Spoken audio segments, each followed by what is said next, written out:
मोदी सरकार की सबसे बड़ी फेलियर अगर मानी जाएगी तो ये है। हमें बहुत बड़ा झटका लगा कि एनडीए ने हमारे साथ इतना बुरा किया।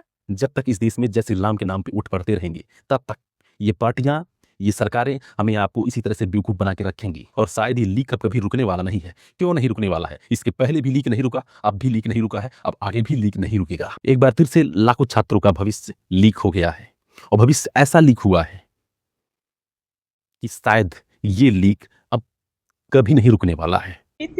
बट एनडीए ने ना हमारा विश्वास ही तोड़ दिया पेपर लीक करके। मोदी सरकार की सबसे बड़ी फेलियर अगर मानी जाएगी तो ये है। पहला पेपर लीक हुआ, चलो ठीक, हमने माफ किया, लीक हो गई है, तमाम सारी संस्थाएं हैं नहीं कवर कर पाई, कहीं से लीक हो जाती है, मगर फिर वही हाल बड़े दुख के साथ कहना पड़ रहा है। जब तक इस देश में जय श्री राम के नाम पे उठ पड़ते रहेंगे तब तक ये पार्टियां, ये सरकारें हमें आपको इसी तरह से बेवकूफ बना के रखेंगी। हमारे आपके लिए जय श्री राम एक नारा नहीं, एक आस्था है, मगर इनके लिए चुनावी टूल है। सच बोल रहा हूं, बहुत कड़वी बात है। इनके लिए श्री राम, जय श्री राम का नारा एक चुनावी टूल है। भगवान राम इनके लिए एक चुनावी टूल की तरह यूज होते हैं, इतना जान लो आप।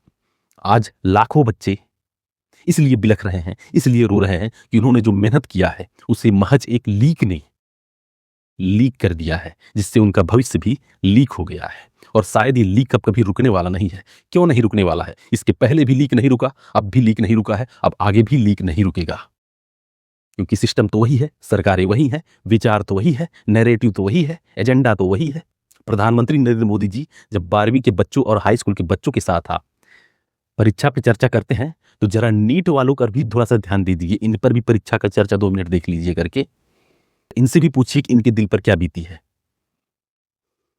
आजाद भारत के इतिहास में इतनी टेक्नोलॉजी रहने के बावजूद भी, इतने सारे सिस्टम, इतनी सारी फैसिलिटियां रहने के बाद भी अगर हम अपने बच्चों को एक सुरक्षित भविष्य नहीं दे पाते हैं, सुरक्षित प्रतियोगिता का माहौल नहीं दे पाते हैं, कंपटीशन का माहौल नहीं दे पाते हैं, दुर्भाग्य है इसी देश पर, दुर्भाग्य है ऐसी आजादी पर।